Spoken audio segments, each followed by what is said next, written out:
नौमी तिथि मधुमास पुनीता, शुक्ल पक्ष अविजित हरिप्रीता, मध्य दिवस अति शीत न घामा, पावन काल लोक विश्रामा।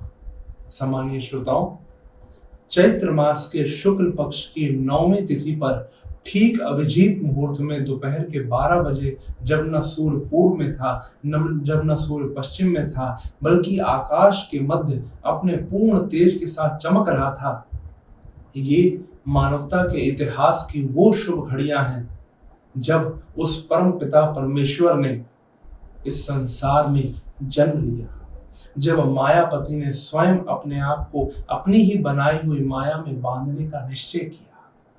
वैसे तो हम कथाओं में पढ़ते और सुनते हैं कि सतयुग से त्रेता के बीच में भगवान के कई अवतार हुए, भले ही वो मत्स्य अवतार हो, वराह अवतार हो, नरसिंह अवतार हो, परंतु ये सभी अवतार एक विशेष कार्य पूर्ति के लिए एक विशेष काल में हुए। जब वो कार्य पूरा हो गया तो भगवान अंतर्ध्यान भी हो गए, परंतु एक सामान्य मनुष्य की तरह जन्म लेकर, एक शिशु रूप में जन्म लेकर सामान्य मनुष्य की भांति जीवन में संघर्ष करने का अनुभव उस परमेश्वर को भी पहली बार इसी अवतार में प्राप्त हुआ, और भगवान का नाम इस अवतार में हुआ राम। सम्मानीय देवी और सज्जनों, श्री राम का जन्म इस संसार में क्यों हुआ, इस संदर्भ में संतों के अपने अपने मत हैं। और एक प्रचलित कथा जो भारत का लगभग हर व्यक्ति जानता है कि रावण नाम का एक राक्षस हुआ जिसने संसार में ऐसा आतंक फैलाया कि उसे युद्ध में देवता भी पराजित नहीं कर पा रहे थे। देवता भगवान की शरण में जाते हैं और भगवान महाराज दशरथ और कौशल्या के यहाँ पुत्र रूप में जन्म लेते हैं, और जन्म का उद्देश्य है रावण का वध।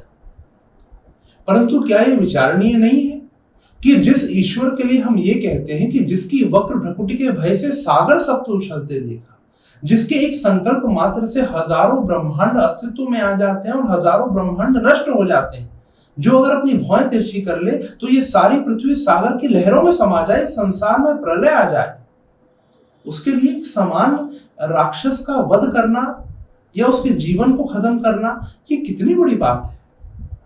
असल में देवियों और सज्जनों, भगवान का जन्म केवल रावण के वध के लिए नहीं हुआ। रावण वध तो बहुत छोटा लक्ष्य हो गया, परंतु भगवान ये बात जानते हैं कि रावण का अगर मैं वध कर भी दूंगा तो उससे संसार में केवल एक राक्षस कम होगा, परंतु रावण ने जीते जी इस समाज को जो क्षति पहुंचाई है, जो हानि पहुंचाई है, रावण के रहते इस समाज में से जिस चीज का पतन हुआ है, जिस चीजों को रावण ने समाज में से छीन लिया है, क्या वो समाज को दोबारा प्राप्त होंगी? रावण ने हम सब से छीना था हमारे धर्म को, हमारी संस्कृति को, हमारी आस्था, हमारे विश्वास को, हमारी परंपराओं को, हमारे यज्ञ को। और भगवान अगर मात्र रावण का वध कर देते तो ये सब चीजें समाज को वापस नहीं मिलती। असल उद्देश्य रावण का वध नहीं था, बल्कि हर उस चीज को समाज को वापस लौटाना था जिन चीजों को रावण ने समाज से छीन लिया था। और जिन चीजों की हम बात कर रहे हैं ना, धर्म हो, संस्कृति हो, ये वो चीजें हैं देवियों और सज्जनों जो किसी व्यक्ति की आत्मा को बल प्रदान करती है। अगर ये सब चीजें हमारे जीवन में ना हो तो संसार के सारे पदार्थ होने के बावजूद व्यक्ति को अपने जीवन में एक अपूर्णता का कांटा हमेशा चुभता रहता है। और इसीलिए जब ये मानवता, ये सारा समाज रावण के आतंक से, रावण के दुराचार, अनाचार, भ्रष्टाचार से थक गया, और ये थकावट शारीरिक या मानसिक नहीं थी, ये आत्मा की थकावट थी। जब लोग हार गए तब भगवान का जन्म हुआ, और भगवान के जन्म के उद्देश्य के बारे में उनके नामकरण के समय गुरु वशिष्ठ ये कहते हैं कि जो आनंद सिंधु सुख राशि सीकर तैत्र लोक सुपासी, सो सुख धाम राम असनामा, अखिल लोक दायक विश्रामा। ये भगवान के जन्म का मूल कारण है। दो बातें बड़ी सुंदर कही। एक तो अखिल लोक, यानी हम ईश्वर को जाति, संप्रदाय और देश की सीमाओं में नहीं बांध सकते। भगवान का जन्म सारी मानवता के लिए हुआ। और दूसरी बात कही दायक विश्रामा। मैंने कहा ना कि रावण के आतंक से लोग शारीरिक या मानसिक रूप से नहीं थक चुके थे, अब उनकी आत्मा हार मान बैठी थी। अब उनकी आत्मा थक चुकी थी और शारीरिक और मानसिक थकावट को तो आराम से दूर किया जा सकता है, परंतु अगर आत्मा थक जाए तो जीवन में विश्राम की आवश्यकता होती है और विश्राम व्यक्ति को तब मिलता है जब व्यक्ति राम के पास जाता है। इसलिए देवियों और सज्जनों, भगवान का जन्म तो एक साधारण मनुष्य के भांति हुआ, पर उनका जीवन वो असाधारण है। अगर हम भगवान के जीवन को देखें तो महाराज दशरथ और कौशल्या जी के यहाँ पुत्र के रूप में भगवान का जन्म हुआ। विद्या अर्जन के लिए गुरु वशिष्ठ के गुरुकुल में भगवान पढ़ने गए, वहां से लौटे तो विश्वामित्र जी की यज्ञ रक्षा करने के लिए भगवान चले गए। संयोग ऐसा बना कि भगवान मिथिला पहुंचे और भगवान का विवाह हो गया। वहां से लौटे ही थे कि महाराज दशरथ ने घोषणा करवा दी कि कल राम को राजा बना दिया जाएगा। अगली सुबह भगवान राजा तो बने, परंतु अयोध्या के नहीं, वनवास के, जंगल के राजा हो गए। 14 वर्ष का वनवास राम को अपने माता द्वारा प्राप्त हुआ। एक जीवन ने बड़ी चुनौती राम के आगे रखी, परंतु राम घबराए नहीं, बल्कि इस चुनौती को एक अवसर बना लिया। अवसर ऐसा जहां वो प्रजा के दुख सुख को पास जाकर समझ सकते हैं, एक सामान्य व्यक्ति के जीवन में घटने वाले संघर्षों को जाके भगवान करीब से देख सकते हैं। और इसलिए भगवान निकल पड़े 14 वर्ष की यात्रा के लिए। ऐसा नहीं था कि भगवान के पास वापस लौटने के अवसर नहीं आए। एक बार भी महाराज दशरथ ने यह नहीं कहा था कि बेटा तुझे 14 वर्ष के लिए वनवास में जाना। केवल माता कैकेयी ने सारी घटना बताई थी कि मैंने वरदान मांगे हैं और इन्हें वरदान पूरे करने। पिता ने एक बार नहीं कहा। भगवान अपनी पत्नी और छोटे भाई सहित 14 वर्ष के लिए निकल पड़े। चित्रकूट में भरत भैया राज मुकुट अपने साथ लेकर आते हैं और कहते हैं कि भैया अगर केवल पिता के प्रण को निभाने की बात है तो हम तीनों भाई वनवास को जाने के लिए तैयार हैं, परंतु आप जाके अयोध्या पे आपका अधिकार है, अयोध्या पे शासन आप कीजिए। पर एक कवि ने बहुत सुंदर लिखा कि तड़प कर तात ने तन को विसर्जित कर दिया अपने, नयन में मर गए घुटकर बेचारी माँ के भी सपने, मगर जो लौट जाते राम तो फिर राम ना होते, अवध के भूप तो होते मगर भगवान ना होते। अरे कौन कहता है कि राम राज्य तब स्थापित हुआ जब भगवान 14 वर्ष के वनवास के बाद लौटे। राम राज्य की नींव तो भगवान ने गंगा के किनारे रखी है, जहां भगवान केवट जैसे साधारण व्यक्ति को अपने हृदय से लगाते हैं। केवट जैसे सामान्य लोग जिनकी आवाज कभी बड़े बड़े राज दरबारों तक नहीं पहुंच पाती, उनके जीवन में किस तरह के संघर्ष है, ये सब कभी राजाओं को पता भी नहीं चलता।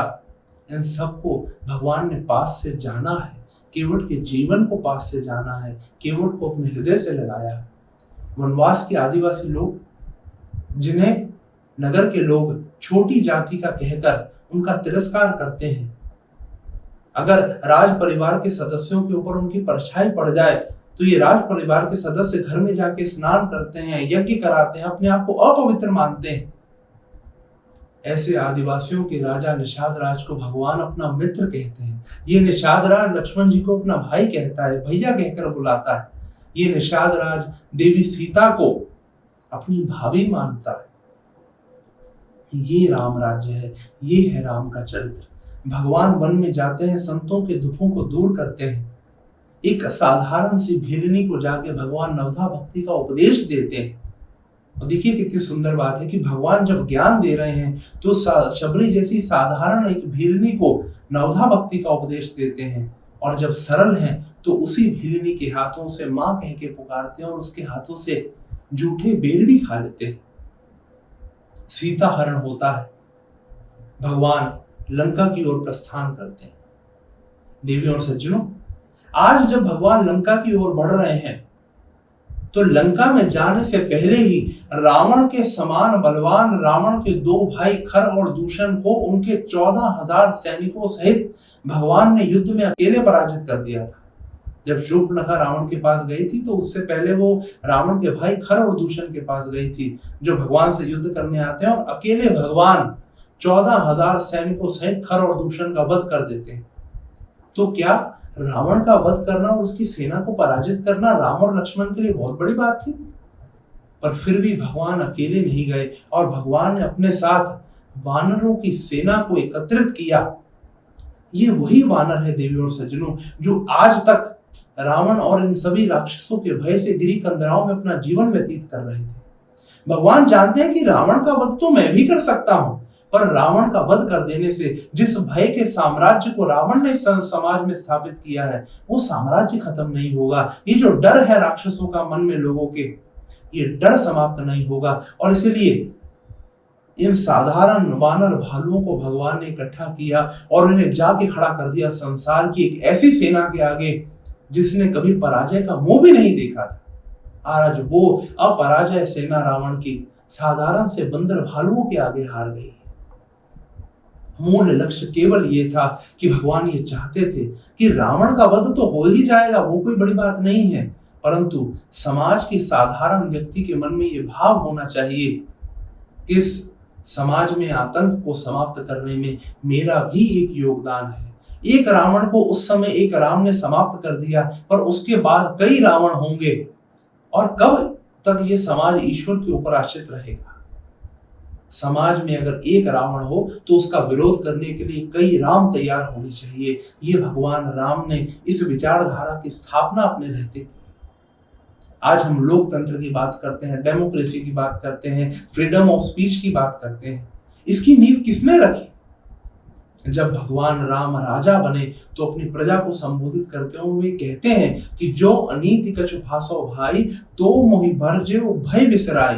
कि अगर मुझसे भी कोई चूक हो जाए तो समाज के अंतिम पंक्ति में बैठे हुए अंतिम व्यक्ति को भी ये अधिकार मैं देता हूं कि वो अपने राजा से भय मुक्त होकर बिना किसी डर के प्रश्न कर सकता है। इस लोकतंत्र की स्थापना भगवान राम ने त्रेता युग में अपने राज्य, अपने शासन काल में की, और इसलिए उसका प्रभाव यह है कि सदियां नहीं युग बीत गए, आज भी सारी मॉडर्नाइजेशन होने के बावजूद आज भी हमारे देश में बड़ी बड़ी पॉलिटिकल पार्टीज हमें राम राज्य देने का वादा करती हैं। जब सुग्रीव और विभीषण राज्याभिषेक के बाद जाने लगे तो भगवान उन दोनों से कहते हैं कि अपने अपने राज्य में जाकर धर्म पूर्वक राज्य करो, और कहीं कोई दिक्कत आए तो मैं तुम्हारे पीछे खड़ा हूं, मैं तुम्हारे साथ हूं, एक बार मुझे याद करना।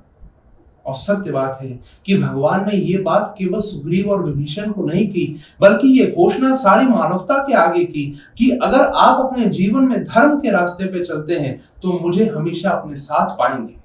और यहाँ धर्म का अर्थ हिंदू, मुस्लिम, सिख, ईसाई से नहीं है। धर्म का अर्थ है कि ऐसी जीवन शैली जिससे व्यक्ति अपना सांसारिक और आध्यात्मिक विकास तो करता ही है, परंतु उसका जीवन सिर्फ उसके स्व तक सीमित नहीं रहता, उसके खुद तक सीमित नहीं रहता। उसका जीवन हर उस व्यक्ति के लिए समर्पित होता है जो उसी की तरह समाज का एक अंग है। धर्म पे चलने का अर्थ ये है कि आप समाज में हर व्यक्ति के अंदर उस परमेश्वर का दर्शन कर सके, उस राम का दर्शन कर सके जिसे हम अपने अंदर खोजते हैं, जिसे हम मंदिरों में खोजते हैं। हाँ, अगर इन सभी विचारों से कोई ये सोचे कि मैं भगवान राम के गुणों की गिनती करा रहा हूं आप सबके आगे, तो ये ठीक नहीं है। क्योंकि संसार में ऐसा कौन है जो अपने शब्दों में, जो अपने वाक्यों में भगवान राम के चरित्र को परिभाषित कर सके। ये विचार तो मैं सिर्फ आपके आगे इसलिए रख रहा हूं क्योंकि आज उनका दिन है जिनसे मेरा हर दिन है, और मैं ये चाहता हूं कि हर वो व्यक्ति जो श्री राम में आस्था रखता है, उनमें विश्वास रखता है, वो भगवान राम के चरित्र को सिर्फ जय श्री राम के नारों से न जाने, बल्कि उनके बारे में पढ़े, उन्हें समझे और भगवान राम के चरित्र के प्रकाश में अपने जीवन चरित्र का विकास करे।